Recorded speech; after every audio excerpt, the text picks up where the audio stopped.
Ser Podcast. Jesús Callejo, crononauta, bienvenido una semana más a Ser Historia. ¿Qué tal, Nacho? Estaba fijándome en el Playmobil de la Dama de las Camelias. Oye, no le falta detalle, ¿eh? Le faltan las camelias. Son flores. Genérico. A ver, genérico. Vamos a pillar. Genérico, ¿no? Pero Genérico. tiene flores, tiene una sombrilla y tiene una falda muy, muy al estilo de la época. Desde luego que sí. Oye, qué bien nos trataron en Cáceres, ¿eh? ¡Guau! ¡Qué maravilla! Qué maravilla. Mandamos un beso enorme a todos los amigos, a Ángel, a Inma, a todos los amigos de la cadena Ser en Extremadura. Qué bien nos trataron.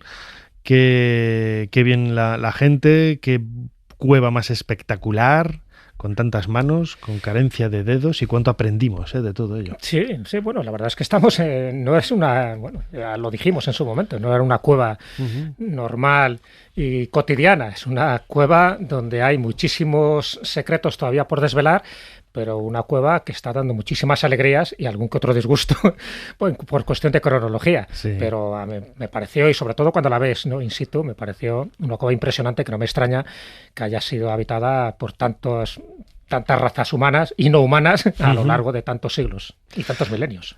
Bueno, pero el tema del cronovisor de esta semana es La Dama de las Camelias, que es una novela de Alejandro Dumas hijo, inspirado al parecer en un personaje real, Marie Duplessis. Muy bien, ese tono francés, muy bien. Marie Duplessis. Sí. ¿Y por qué has elegido a la Dama de las Camelias? Por eso mismo, porque es la gran dama de las camelias, por todo lo que significó en su época. Una mujer que, bueno, tuvo la desgracia de morir joven, con 23 años, de tuberculosis, que por entonces ya sabes que era una enfermedad mortal, pero muy asociada también al mundo artístico, mundo literario, que tuvo una belleza exuberante, lo cual la permitió pues ganarse la vida, a lo mejor no como ella quisiera, porque fue una de las cortesanas de lujo de París, pero sí relacionarse con la crème de la crème de Francia. Y eso le permitió pues ya no solo codearse con embajadores y con gente de la política y gente de la literatura y gente también de la música, sino tener una influencia social muchísimo mayor de lo que pensamos. Pero aquí viene un poco lo curioso de la vida de Marie Duplessis, ¿no?, de la Dama de las Camelias, porque al final ha tenido como varias vidas. Tuvo una que era la cruda realidad, en fin, los 23 años, que ahora desglosaremos en algunos de los episodios en los que ella participó, pero también tuvo la otra vida por la que fue conocida. Por una parte, la novela que escribe Alejandro Dumas hijo, que también era su amante, además, en 1848. Luego, la obra de teatro, que le queda todavía muchísimo más proyección mediática, que es de 1852. Luego, la ópera de Verdi, La Traviata, un año después, en 1853. Ahí ya no es Margarita Gautier, como era en la novela y en la obra de teatro, aquí ya es Violeta Balaguer. Y la otra es, pues evidentemente, si hacemos caso también al ballet que se hizo con música de Chopin, o incluso a las distintas películas, entre ellas pues con la Divina Garbo haciendo de la Dama de las Camelias. Entonces, mucha gente conoce a esta mujer por estas obras que acabo de comentar, por estas otras vidas, pero ya has visto que le han cambiado el nombre. Ya no es Marie Duplessis, que por cierto es la Dama de las Camelias, pero su auténtico nombre era Rosa. Ella se llamaba Rosa Alfonsina Plessis. El di, esto es como cuando alguien, aquí un noble, ¿no?, se hace llamar fulanito de, pues eso, de Borbón. ¿No? Yo soy, pues en la partida de nacimiento mía, que me la descargué el otro día, que la puedes pillar en internet, es una risa, porque hay unos errores que son de tracker, no los vamos a contar. Yo aparezco como Ignacio Ares y Regueras. Es el I, pero si tuviera puesto el T, Regueras, le da como más caché, ¿sabes? Pues esta mujer, que evidentemente nació en una familia muy humilde, bueno, tan humilde como que su padre la vendió, ¿no?, a un carromato de gitanos circenses por unos cuantos francos. O sea, imagínate la vida que tuvo esta pobre niña, esta joven, que se tuvo que ganar el sustento de la forma, pues en fin, más penosa que tuvo, ¿no? En una fábrica de paraguas, estuvo también en una tienda de lencería, en una tienda de verduras, hasta que al final alguien ve que tiene una belleza y una inteligencia también fuera de lo común, considera que hay que protegerla, ya sabes, como por entonces la protegida era con derecho a roce, pero bueno, la pone un piso, la da dinero y a partir de ahí entra ya en una, porque ella había, por desgracia, es decir, por influencia de su padre, ejercido ya la prostitución. Pero ahí ya se convierte en una cortesana. La cortesana, todos sabemos que es una prostituta de lujo. A partir de ese momento, cuando la descubre, por decirlo así, ¿no? Ese restaurador de la Galería Montpensier, del Palais Royal, ¿cómo se diría? Pues a partir de ese momento empieza a tener, pues bueno, una buena nómina de amantes, y eso es lo que hizo que tuviera relevancia social. Pero solo uno, que además no le duró ni siquiera un año la relación, que era con Alejandro Dumas, hijo, es el que la hace popular, la que la convierte en un hito, la que la convierte en un personaje literario. Bueno, pues si te parece, Jesús Callejo, crononauta, vamos a viajar en el tiempo una semana más para conocer en este caso a Magui Duplessis. ¿Cuál es la fecha que nos propones en esta ocasión? La fecha es el 2 de febrero de 1852.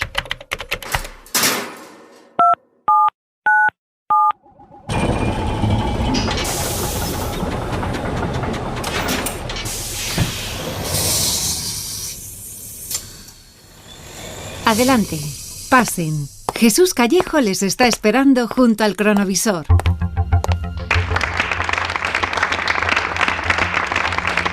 Jesús, así me gusta, que me traigas al teatro. Ah, sí. Nos hemos vestido de gala. Oye, el teatro siempre funciona, ¿eh? Yo con estas chorreras aquí. De lujo, de lujo. ¿Cómo te sienta la chorrera? Pero vamos, el sombrero también que me habéis adjudicado, este también tiene delito. Pero bueno, hablaremos con producción. Fermín es que el no nos que hagan nos ha conseguido los trajes. Bueno, ¿por qué estamos en este día? Porque este es el día del estreno. Pero cuidado, no un estreno cualquiera. Acuérdate un poco lo que te he dicho al principio. Esto era una novela. Pero como la novela llega hasta donde llega, y encima teniendo un padre como tenía Alejandro Dumas, pues no tuvo tanto éxito como los folletines que escribía su padre. Entonces la novela, La Dama de las Camelias, pues no tuvo a lo mejor el éxito que le esperaba, pero sí la obra de teatro. Pero claro, es una obra de teatro que ya corrían dentro de los corrillos esos literarios y del espectáculo rumores de que era muy escandalosa, que era inmoral, porque claro, estamos hablando de que estaba contando la historia de una prostituta. Y había además actrices que se habían negado incluso a interpretar ese papel. Entonces, como ya los ensayos, bueno, pues se habían popularizado porque acudía a la prensa pues se hacía eco de las cosas que se iban a contar ahí. La gente ya sabía más o menos que parte era autobiográfica, que parte estaba contando la vida de Alejandro Dumas, la vida y la relación sentimental que tuvo durante 11 meses con ella. Entonces empezó ya a correr el rumor de que cuidadín, que a lo mejor aquí se estaban vulnerando las normas morales del momento. De hecho, muchas actrices que les daban el papel se niegan porque consideran que representar el papel de la protagonista va en demérito suyo y que no la van a admitir en otros papeles. Esto llega también a oídos del Ministerio del Interior y intenta prohibirla, la intenta también censurar. Dice, bueno, se va a representar, pero quitando determinados pasajes. Lo que hace que tenga más éxito, ¿no? Claro, efectivamente, esto fue alimentando muchísimo más por este momento. Por eso digo que cuando por fin vamos al estreno, este 2 de febrero de 1852, está totalmente lleno, porque bueno, a ver, ¿qué pasa aquí? A lo mejor hay un desnudo y no nos hemos enterado. Evidentemente no había desnudo, pero sí había toda esa vida procelosa, pecaminosa, para los usos y costumbres de la época, y evidentemente Alejandro Dumas, hijo, estaba allí, pero es que no solo estaba él, sino que lo que se cuenta, y aquí lo estamos viendo por el rabillo del ojo, hay un personaje que nos resulta familiar, y es que está Giuseppe Verdi. Giuseppe Verdi con su amante del momento. Claro, él se siente reflejado un poco en esta historia. Vaya banda. Del rechazo social que tuvo esta mujer a lo largo de su vida. Entonces, es el momento, viendo esta representación, que por cierto tiene un éxito clamoroso, o sea, aplauden a rabiar, es cuando dice, pues yo voy a escribir una ópera. Y efectivamente, ahí está pensando en La Traviata, que por cierto es el título, traducido al castellano, sería La Descarriada. Empieza a escribir, le llama a su libretista de toda la vida, en fin, a su amigo íntimo, a Francesco Maria Piave, que haga también un libreto basándose en la novela, pero también en la obra de teatro de Alejandro Dumas, hijo. Y efectivamente, al año siguiente se estrena La Traviata, pero no tuvo el mismo éxito que estamos viendo ahora con esta obra de teatro. ¿Pero por qué? ¿Por? La música perfecta, ya sí, la Traviata es una de las mejores óperas, ¿no? Y con las arias fabulosas que tiene, pero se equivocaron en la soprano. La soprano, que era la protagonista, tendría que ser una chica joven, no más de 23 años, y además delgadísima porque, en fin, muere de tisis, ¿no? De tuberculosis. Pusieron una soprano de peso excesivo y de 37 años de aquella época, que era ya una soprano muy mayor. Bueno, pitaron, patalearon, dijeron que qué vergüenza, que esa no representaba a la dama de las camelias, y el estreno fue un fracaso. Cambiaron la soprano y oye, ya la cosa empezó a funcionar. Para que veas un poco cómo funcionan a veces las cosas. No tanto era del libreto, no tanto era de la música, sino sencillamente que la actriz, en este caso la soprano, no daba la talla, nunca mejor dicho, para el papel.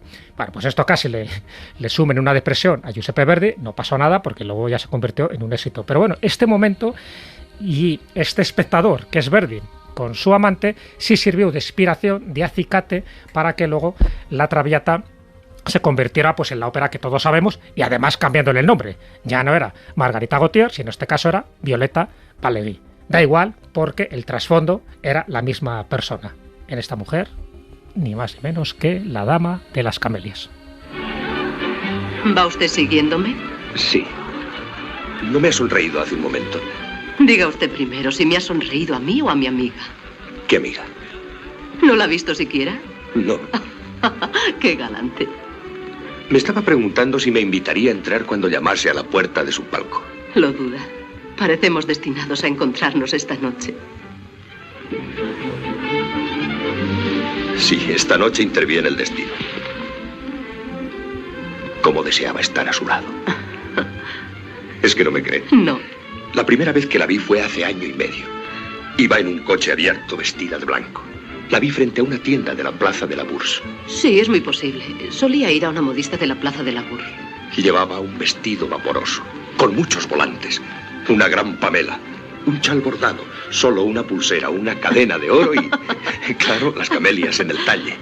¡Qué memoria tan extraordinaria la suya! Luego la volví a ver en la ópera cómica. Estaba sentada en un palco con abrigo de piel y Gastón, un amigo mío que la conoce también, me dijo que estuvo enferma. Lo sentí mucho. Más tarde... Dígame, si es verdad lo que dice, ¿por qué hasta hoy no se había acercado? Pues, en primer lugar, no la conocía. Ni me conocía esta noche. No, pero cuando me sonrió comprendí que podía hacerlo. ¿Y ahora, después de conocerme? Ahora comprendo que la quiero, que la he querido desde el primer día.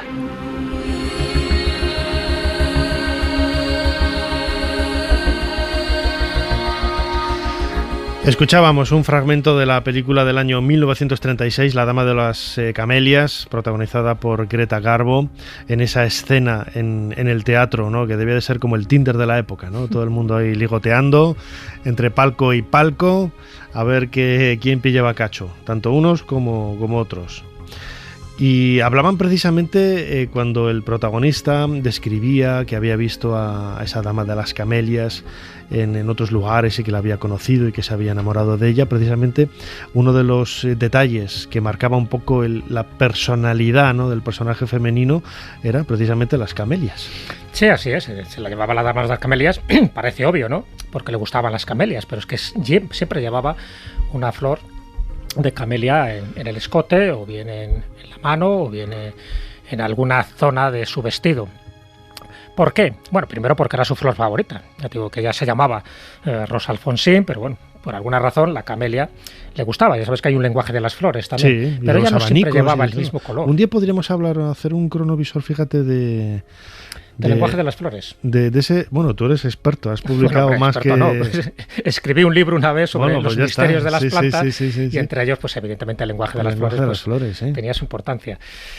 Claro, a ver, ella, no sé si llegaba a conocer ese lenguaje de las flores porque solo utilizaba una flor, que era la camelia, pero es cierto que cambiaba de color según los momentos.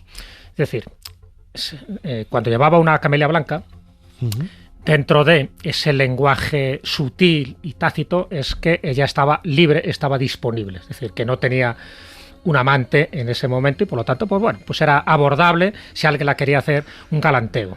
Me ha gustado eso de abordar. Era abordar. Es como diciendo, sí, es como cuando los taxis ponen libre. Abordar. Ya sabes, hay que utilizar el lenguaje castellano, que es muy pródigo sobre todo en este tipo de metáforas. Sí. Pero si la camelia era roja, quería decir, o bien que evidentemente ya tenía acompañante, o bien que ese día en concreto pues no tenía el cuerpo para determinadas juergas, o que no le apetecía, por supuesto, pues el galanteo con nadie. Es decir, que ese lenguaje era muy importante y eso lo entendían, ¿no?, sus posibles amantes o admiradores. Y ahí se quedó un poco como anécdota, en función de si tenía la camelia blanca o la camelia roja, pero siempre tenía una camelia. Lo interesante, una de las partes para mí que me fascina más, no es tanto el cúmulo de amantes que tuvo, ¿no? En fin, está claro que Alejandro Dumas, el hijo, siempre, bueno, el padre, ya sabes que también era un ligón y también intentó hacer probar suerte, evidentemente. Era no un lo abordador, consiguió, ¿no? No lo consiguió, pero tuvo amantes también, por ejemplo, de la talla de Fran Lis. O sea, cuando se deja su relación con Alejandro Dumas, con Fran Lis también la tuvo, lo para que Fran Lis es el que le deja, el que deja a esta mujer, lo cual es muy raro, porque lo normal es que fuera ella la que iba dejando a los distintos amantes, o bien porque eran pobres o sencillamente porque no satisfacían sus lujos o sus necesidades, que en aquel momento te puedes imaginar que eran bastante caras. Pero sí creó un salón literario muy importante en aquella época. Uno de sus amantes fue el conde Ernest von Stackelberg, que era en aquel momento el embajador de Rusia en Francia. Una persona ya de más de 70 años, pero bueno, da igual, aquí ya sabes que la edad no era ningún problema. Se enamora, bueno, lo de enamora también lo ponemos entre comillas, pero sí que le permite tener una vida social pues muy amplia, muy lujosa, y la casa, en este caso ya sabes que esto de te pongo un piso, pues aquí te ponían una mansión. Allá le pone una mansión, ni más ni menos que uno de los lujosos entresuelos del Boulevard de la Madeleine, y allí recibe a los personajes más importantes de aquel momento, que normalmente era gente relacionada con el mundo que ya conocía, que era la literatura y el teatro.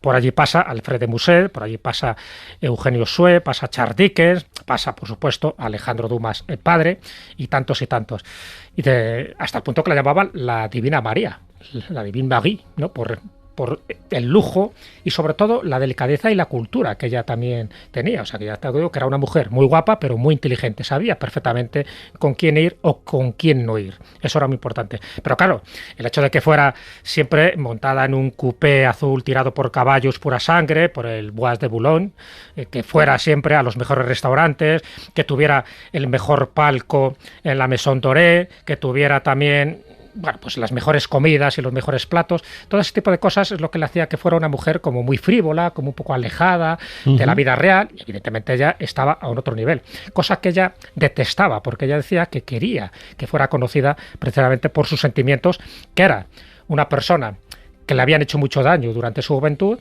y que sencillamente, pues bueno, pues que las circunstancias de la vida la habían hecho prosperar. Pero eso no quería decir que fuera una mujer fría, distante, que no comprendiera pues también la pobreza que había en el país del momento. Fíjate que por lo que estás comentando me viene a la cabeza otros casos parecidos, ¿no? De que una mujer en el momento que tiene éxito es...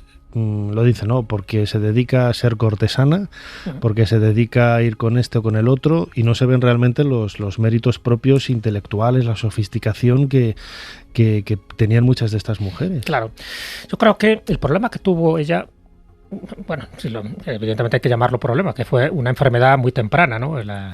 La tuberculosis es lo que le impidió desarrollar toda su faceta más intelectual. Por eso, al morir tan joven, con 23 años, solo nos quedamos, si quieres, en la parte más anecdótica, en fin, la parte más de cortesana, y sobre todo, pues por toda la tramoya y toda la escenificación que se creó alrededor de ella gracias a Alejandro Dumas, hijo.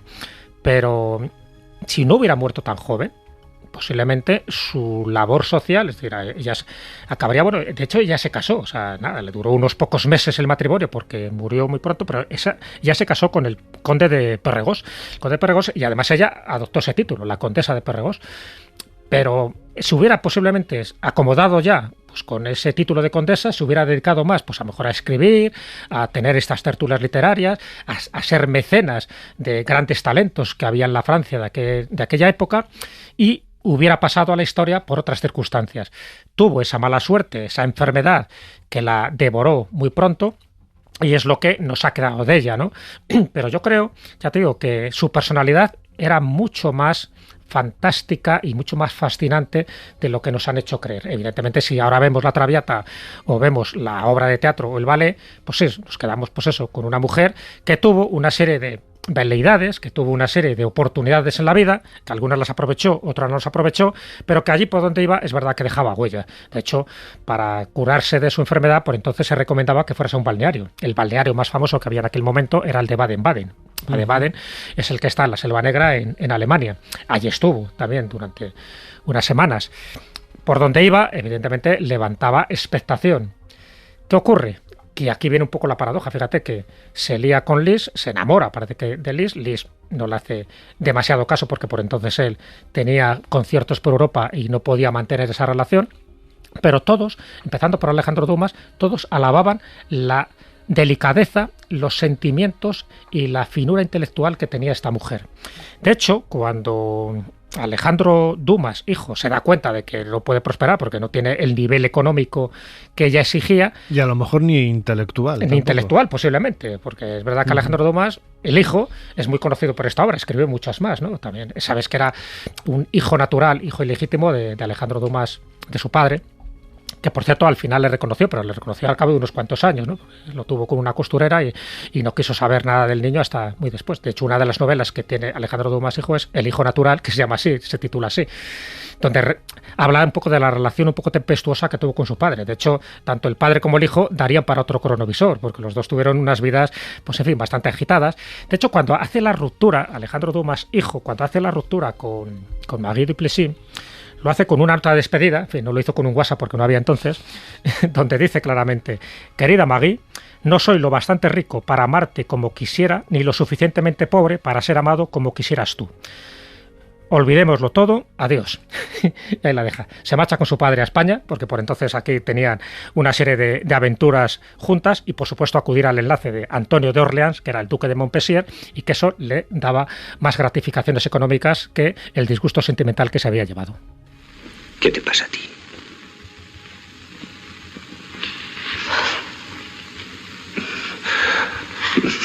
Amor, empezaba a pensar que no me querías. Tal vez no te quiera. Y tú eras la que anoche eras capaz de dejarlo todo por mí. Bueno, eso fue anoche, y por la noche es fácil mentir en muchas cosas. Pero la vida es algo más que besos y promesas a la luz de la luna. Ya deberías saberlo. Sí. ¿No era un verano lo único que deseabas? ¿Vas a dejarme? Sí. Debería matarte. No vale la pena que me mates. Te he querido cuanto podía quererte. Si no ha sido bastante, no es mía la culpa. No se manda en los sentimientos. Es verdad. Es verdad. Tú no tienes la culpa si solo puedes ser fiel durante 15 días. Ni yo tampoco de que mis sentimientos duren toda la vida. Sí, en eso tienes razón. Esto es como si uno de los dos hubiera muerto de repente. ¿A dónde vas? El barón de Barville me está esperando.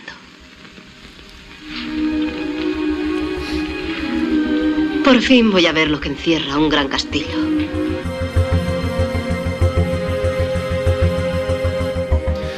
Jesús, antes de escuchar este segundo corte de La Dama de las Camelias del año 1936, esta película protagonizada por Greta Garbo, hablabas de eso, ¿no? De la facilidad con la que tomaba o rechazaba amantes, ¿no? Y aquí dejaba precisamente a uno de ellos buscando pues un objetivo, ¿no? También que era ese marqués, ¿no?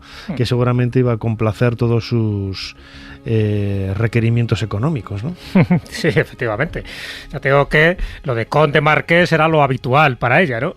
Alejandro Dumas no cumplía esos requisitos. Fran Lis era distinto, porque Fran Lis era ya una autoridad, era una celebridad, una celebrity en aquella Era el época. Bruce Springsteen de la época. Hombre, por supuesto, entonces... en fin, tenía otro caché, por decirlo así. Alejandro Dumas, ya te digo que es un poco lo paradójico, posiblemente fuera una de las relaciones que menos le duró a esta mujer, pero el que la elevó a la categoría de ese personaje literario, ¿no? De ese personaje emblemático del que tanto hemos hablado y seguiremos hablando en el futuro, por todo eso, por la novela, por la ópera, por la obra de teatro, por el ballet, por las películas que se han hecho. Eso no está al alcance de cualquiera, y menos de alguien que murió tan joven. Bueno, el hecho es que a día de hoy, cuando ella muere además en esta fabulosa mansión, ¿no? Que la había dispuesto para ella este embajador, Stackelberg. Cuando ella muere, al final es enterrada en el cementerio de Montmartre, en París, y a día de hoy en su aniversario sigue habiendo camelias. Es decir, siempre hay, pasa un poco como la tumba de Edgar Allan Poe, ¿no? Que siguen colocando también una botella ahí de licor y algunas flores en el aniversario de su muerte. Bueno, pues aquí ocurre lo mismo. Es decir, tiene todavía admiradores anónimos que siguen honrando su memoria de esta manera. Con Oscar Wilde también, yo lo he visto, ¿no? En el cementerio de París, que además es un poco como una especie de referencia de que nadie muere mientras alguien te esté recordando. Y sobre todo que te esté recordando con cariño, ¿no? Porque claro, evidentemente si te recuerdan con odio, me imagino que es otro tipo de muerte mucho más vergonzosa. Pero en este caso, Marie Duplessis, la dama de las camelias, sigue recibiendo esas flores, sigue recibiendo esas camelias. Y además yo creo que debió de ser extraño, ¿no? Que en el siglo XIX, recordemos, estamos a mediados del siglo XIX, una mujer adquiriera esa popularidad internacional a través de una obra de teatro, de una novela, de una ópera, sí, en donde no se daba su nombre, pero todo el mundo sabía que era ella, ¿no? Sabían que era ella. Estaba claro que la novela pues es Margarita Gautier y el amante es Armando Duval. Todo el mundo sabía que Armando Duval era Alejandro Dumas, evidentemente. De hecho, fíjate con qué letra empieza el apellido y el nombre, Armando Duval. Sí. A de Alejandro, de Dumas. O sea, que tampoco hace falta ser muy sagaz, ¿no? A la hora de descubrir que estaba detrás. Su alter ego era Alejandro Dumas. Y en el caso de la Dama de las Camelias, que ella cambió su nombre de forma deliberada, pues estaba claro que era, fíjate, en algunas versiones anglosajonas, en lugar de llamarla Margarita o llamarla Violeta, como pasa con la Traviata, la llaman Camille. A lo mejor Camille por lo de camelias. Camelias, no sé, pero sí que en algunas versiones anglosajonas, puestos a cambiarle el nombre, le han puesto ese nombre. Pero bueno, todo el mundo sabe quién está detrás. Es verdad que no es una biografía exacta, ¿no? Lo que se cuenta en la novela y en la obra de teatro, y por supuesto mucho menos en la Traviata, pero sí está indicando esa mujer rompecorazones, esa mujer que además de una fachada, vamos a llamarla, hermosa, había un corazón, había un alma, había unos sentimientos, y eso es lo que se intenta reflejar en este tipo de obras. Y eso es un poco lo que intentamos reflejar también en el cronovisor. Es decir, muchas veces nos quedamos en el aspecto externo, un poco lo que dijimos en su momento con el hombre elefante. Es decir, la gente se queda con el aspecto externo, pero no se dan cuenta que dentro hay un alma, hay un corazón, hay un ser humano sensible, sintiente y sobre todo que quiere además relacionarse de otra manera con sus semejantes. En el caso de la Dama de las Camelias, un poco su destino, como su obra de teatro ya estaba escrita casi desde el principio, sobre todo con unos padres, pues en fin, bastante deshonestos con ella, y sobre todo su padre, cuando ya te digo que la venden, ¿no? La vende de una forma, en fin, totalmente despiadada. Pero ella tuvo, ya te digo, la inteligencia de sobresalir a esas circunstancias infaustas. Es cierto que si hubiera sido a lo mejor una chica fea, no hubiera tenido a lo mejor las mismas oportunidades, eso es evidente, pero ella, teniendo esas oportunidades, sí que hizo bastante, por lo menos desde mi punto de vista, por la cultura del momento, porque se fomentara también esos círculos literarios, en fin, que ayudó, no se sabe si económicamente, pero sí ayudó por lo menos con sus influencias para que varios escritores pudieran estrenar sus obras o pudieran publicar sus novelas. Todo eso yo creo que está en el haber. En el debe, pues evidentemente si nos queremos quedar con la parte frívola. Yo entiendo que es, ya te digo, si ella hubiera vivido mucho más, hubiera sido otra cosa. Yo creo que esos prejuicios hay que quitarlos de delante, ¿no? Y no es hacer presentismo, ¿eh? O sea, no es hacer presentismo de decir, vamos a calificar con el presente lo que se hacía en el siglo XIX y ahora vamos a decir que esta mujer era buena, aunque en la época decían que era una prostituta, una cortesana, y digo, no, hay que verlo en ese contexto también, ¿no? del momento, y las críticas que recibió, pues estaban también contextualizadas, ¿no? Por esas creencias religiosas, esa sociedad tan constreñida, en donde nada podía moverse realmente si no era a través de ese prisma en donde cada uno, más que ser una persona individual, lo que hacía era actuar, ¿no? Interpretar un papel para que el vecino no dijera nada que estaba. Y sobre todo muchas veces la doble vara de medir. Estamos hablando de una época donde Alejandro Dumas, el padre y el hijo, también tenían una colección de amantes. Y sin embargo, parece que ellos estaba como mejor visto, ¿no? Sí, era lo normal. Claro, era como, bueno, pues ya está, pues un amante más era esta mujer. O ella, que tenía su colección de amantes, pero ya era cortesana, ¿ves? Y que muchas veces eran los hombres los mantenidos. Evidentemente, claro que lo sabía. Lo que pasa es que eso daba por decirlo así, menos literatura, ¿no? Claro. Pero la doble vara de medir, esa hipocresía se daba antes, se da ahora y se dará, por desgracia, en el futuro. Es decir, en aquella época, ya te digo, que esta mujer supo sacar virtud de una vida que la tenían destinada a una prostitución posiblemente muchísimo más rastrera y mucho más denigrante. Pero ella supo sacar provecho. Evidentemente no fue la única. Había muchísimas mujeres, incluso actrices, que las actrices de aquella época también hacían de cortesanas. Cuidado, que tenían una especie de belle de jour, ¿no? Como la película. Es decir, que de día eran una cosa y de noche eran otras. Claro, que el escándalo se producía, pero el escándalo siempre estaba como más matizado para los hombres que para las mujeres.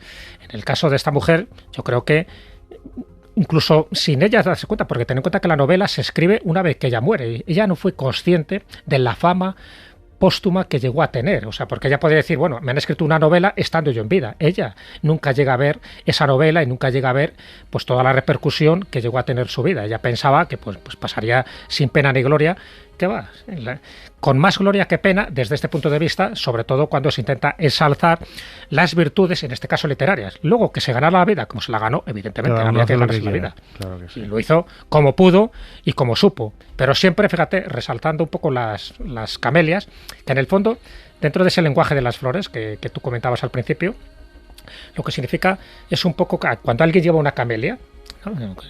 Hay manuales que luego te van interpretando de forma distinta, pero cuando alguien lleva una camelia es un símbolo de distinción, de dignidad, de etiqueta, es decir, de persona que va de frente, que no tiene una cortapisa, y ella iba de frente, ella sabía perfectamente lo que era. Y si alguien al final se acababa liando con ella, sabía lo que iba a ocurrir, para bien y para mal. Lo mismo que ella también achacaba un poco toda su mala fama a los amantes que tenía, porque si era un amante corrupto, imagínate, pues también pensaba que ella se había aprovechado de ese dinero, vamos a llamarle ilícito. Daba igual. El hecho es que ella supo aprovechar muy bien su fama y su edad, una edad muy temprana, pero lo suficiente como para, ya digo, dejar un hito y una huella en la historia literaria. Así era Marie Duplessis, la dama de las camelias, esa figura que Alejandro Dumas hijo hizo universalmente conocida y que luego inspiró la obra de teatro y la ópera de Verdi, La Traviata, y que ha sido la protagonista de nuestro cronovisor, junto con Jesús Callejo, nuestro crononauta. Como siempre, Jesús, muchísimas gracias. Te seguimos escuchando en la escóbula de la brújula. Ahí estamos cada semana, por supuesto. Contando historias maravillosas en Podium Podcast. Jesús, como siempre, muchísimas gracias una vez más por habernos ayudado a hacer un poquito más de historia. Pues nada, Nacho, como siempre, muchísimas gracias a ti y nos vemos en el próximo capítulo.